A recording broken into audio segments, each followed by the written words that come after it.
इथपर्यंत येते. आता इथून थोडा चढ आहे, तर आपण बघूया. चला.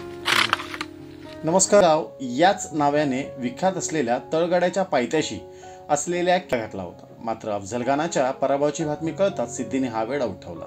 मारुतीची कोरलेली मूर्ती, बहुतांशी पातळात खोदलेली 7 भली मोठी पाण्याची टाकी व एक लक्ष्मी कोठार गडावरील शिबंदीची गरज दर्शवतात. कारण हा गड अतिशय संवेदनशील परिसर असल्याने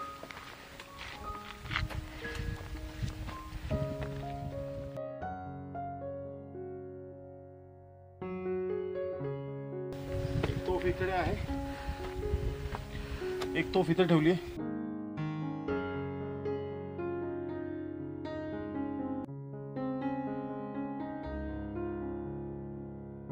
टाकी आहे आणि इथून थोडा पुढे गेलात